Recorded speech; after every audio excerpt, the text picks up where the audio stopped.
In September of 2010, I was teaching second grade at the school that I work at. We had just received a new principal at our school, and we had the rare opportunity of meeting with him individually. And at that time, each and every one of us teachers met with him and told him things that were good on that campus, but we also let him know that we had a major issue with discipline. Nobody ever handled situations on campus. Kids were not held accountable for their naughty behaviors, and if they were disciplined, they were sent to my classroom where I was, like I said, teaching second grade. I'd have sixth graders coming in, and I'd have to have a conversation with them, get them to finish their schoolwork or their homework that they didn't finish, keep them in during recess. And so all of it became very burdensome at that time and was prohibiting myself and other teachers from actually doing our job on campus.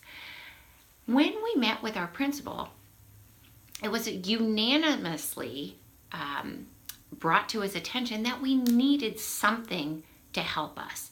He then suggested that we look at positive behavior intervention and support system.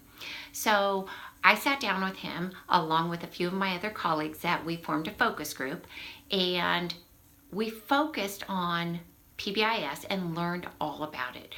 We learned the ins and outs of it, how to implement it, what we needed to do to make it successful on our campus. While we did this, we came up with the idea that, hey, let's present it to the rest of the staff. And we presented it to everybody on campus. During this meeting, we received yays and nays based upon the idea that teachers were skeptical that positive behavior reinforcement wouldn't work. We needed to be strict, we needed to be disciplined, and kids needed to be punished. Well, we brought this to their attention that, hey, let's try the positive way. Let's reward these kids for their good behavior through teaching them how to behave. So we came up with the idea of creating a behavior matrix. Now, this matrix was formed by all the teachers on campus. We sat down, we worked in small groups, we each took a section or an area on campus that we were concerned about. The classroom, the hallway, the walkways, the restrooms, cafeteria, things like that, and the playground.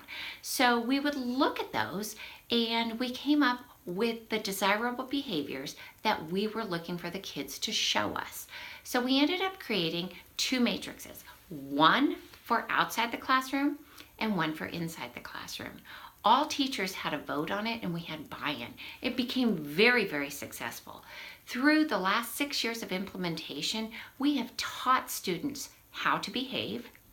We have embraced the fact that we need to fine-tune it, but we've also reduced our referrals, we've reduced the suspensions, and we've reduced the naughty behaviors going on campus.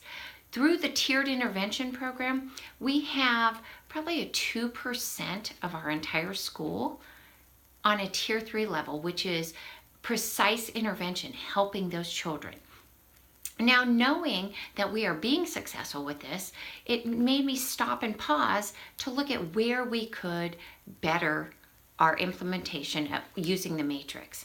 And I have a wonderful idea that's going to help us, because some of the behaviors that are going on that are not getting documented, not being corrected, and that are transpiring up into the upper grades are coming from the lower grade kids that are unable to read.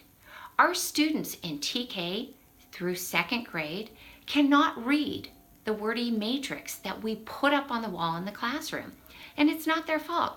Our job is to teach them how to behave, but how can they do that if they can't read the matrix?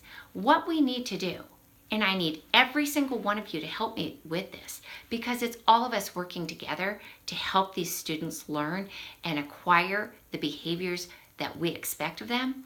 I need you to help me create a new behavior matrix for our TK through second grade students. Using the words that we already have in place, we will then adapt picture icons on the matrix. They will be able to look at the person walking in the hallway, and it will say walk. And then they'll be able to identify with the behaviors we're asking of them. Just imagine if we were able to reduce the behaviors going on campus, and it would allow you as a teacher the opportunity to teach more, to work with your students more, to engage with your children, and not discipline them. The amount of learning and the success that will go on in the classroom because we implement a new matrix that teaches kids the desirable behaviors would be phenomenal. We would be able to be the leading school with the new matrix that we would share with other schools, and we would be able to transform positive behavior intervention and support throughout not only the county, but maybe the entire United States. So are you with me on this? Who wants to help me create this new behavior matrix using picture icons that will help promote the success of behavior on the students on our campus?